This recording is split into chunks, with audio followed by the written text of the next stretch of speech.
ويريكم آياته فأي آيات الله تنكرون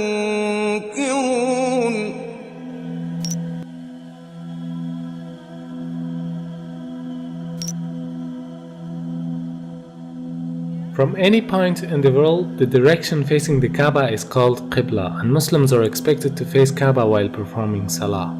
For most of the people who don't know the wisdom behind the holy Kaaba, it seems like Muslims are worshipping this cubic black house. That's why many of them ask the question, why a Muslim should prostrate towards a rocky house like the Hindus who are worshipping idols. Now, what is the difference between Islam and other religions in this regard?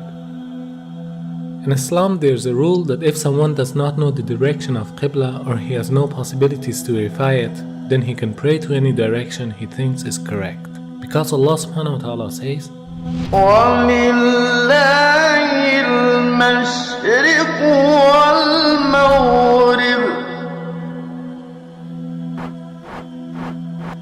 وَلِلَّهِ الْمَشْرِقُ وَالْمَغْرِبُ فَأَيْنَمَا تُوَلُّوا فَثَمَّ وَجْهُ اللَّهِ إِنَّ اللَّهَ وَاسِعٌ عَلِيمٌ.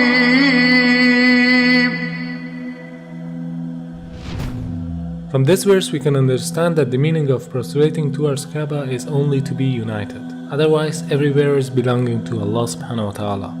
No Muslim ever worships the Kaaba when you offer Salah. Kaaba is the Qibla, it is a direction. We Muslims, we believe in unity. Now when we offer Salah, suppose you want to offer Salah here. Some will say let's face north, some will say south, some will say east, some will say west. For unity, Allah says in the Quran Surah Baqarah that wherever you are, face towards the Kaaba. So Kaaba is the Qibla, it is the direction.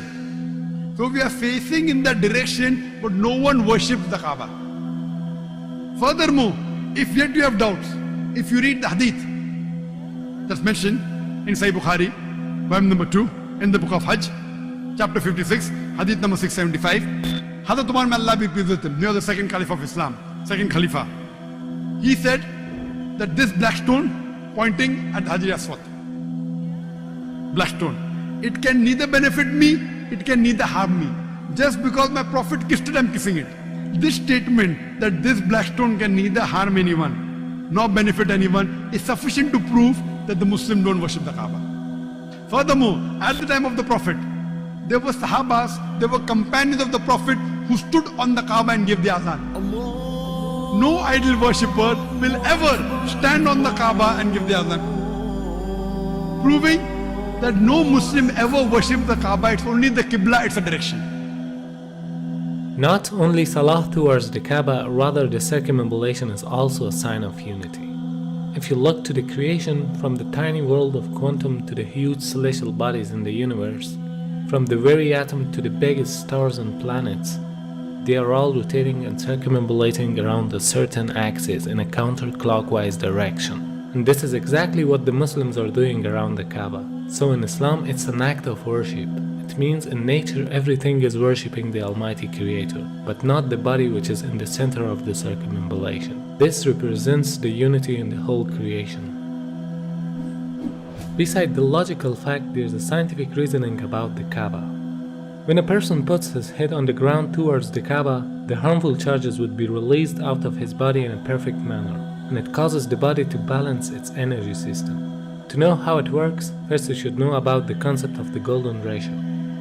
The golden ratio is a proportion of a longer distance to a shorter one, which is equal to phi constant, 1.618. This ratio is also called a divine proportion because the Almighty Creator has used the very same proportion in a great number of events.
the golden mean in itself is an evidence of creation. If we apply this ratio on Earth, we'll find out that the golden point of the globe is the city of Mecca, whereas the golden point of Mecca is holy Kaaba. So because it's the golden point of the globe, it is the strongest energetic field on Earth. فالمركزية جاءت واخد بالك في الاتجاه العلمي، بمعنى ايه؟ ان هم لما طلعوا في الفضاء وصوروا فلقوا الارض كرة معلقة ومظلمة، ولذلك حتى الراجل قال ايه؟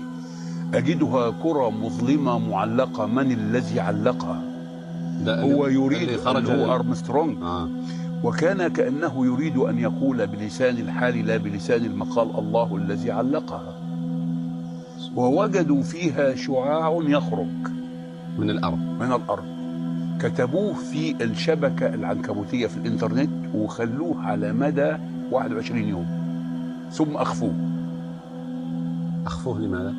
يعني الأمور تتبع يعني مقاصدها يعني إخفاؤه دعنا نقول إنه له دلالة مثلا، له دلالة كبيرة جدا.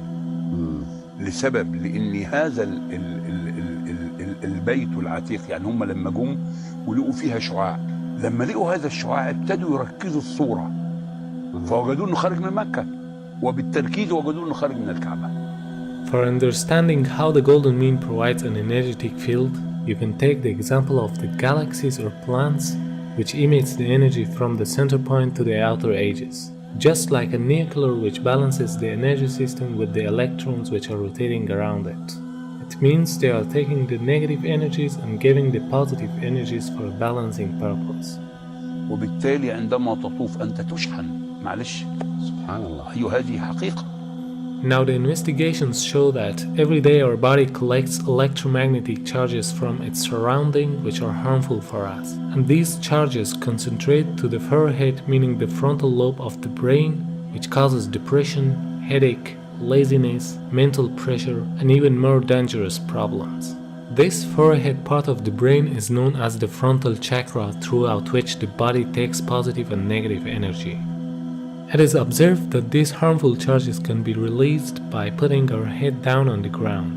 But for a better result, we should put the frontal chakra of our body in a direction towards the strongest energetic field of the earth, meaning the Kaaba. Dr. Andrew Newsberg studied the brainwave activity during the prayer. He found some direct impact on several brain locations. The benefits of prayer are incredible. Regular daily prayer helps the frontal lobe from shrinking with age, which is the part of the brain that regulates our speaking, reading, and memory. Therefore, this helps to prevent memory loss in old ages. A perfect form of meditation which brings us to a state of tranquility. وهناك بحث أن صخور مكة البازلتية السوداء هي أقدم الصخور الموجودة في العالم. هذا كلام حقيقي. أقدم الصخور. أيوة. وهذا أثبت علميا. أثبت علميا وبحث منشور. وليس أخذوا صخور بازلتية من مكة. بازلتية من مكة وشافوا المناطق اللي بتتكون لنا. الأمر إنه المتحف البريطاني فيه 3 شرايح من الحجر الأسود.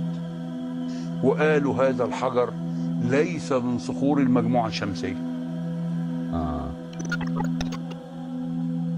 The latitude of the coordinates of Kaaba is 21 degrees and 25 minutes. The first verse that describes Kaaba is the verse 225. Could this mathematic harmony be a simple coincidence? The possibility of numbers depicted in the Quran with order number 114 rising until verse 286, which describe the Kaaba for the first time, has a chance of 1 in 100,000 for them to appear next to each other.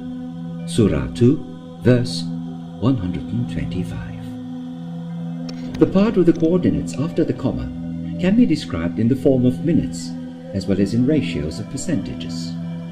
In order to handle the upcoming objections, when we look at the coordinates of Kaaba by changing them to percentage ratios, we come across the following verse. Surah 2, verse 142. Hence, no matter how we look at it, there is a sign in the verses that point to Kaaba and this could only be possible with the wisdom of God. Although there are scientific facts behind every command of Allah subhanahu wa ta'ala, but the Muslims should obey them without any reasoning. Because there is always a wisdom behind any order of the Creator that people cannot easily unlock the secret. But for us it is important to seek the satisfaction of our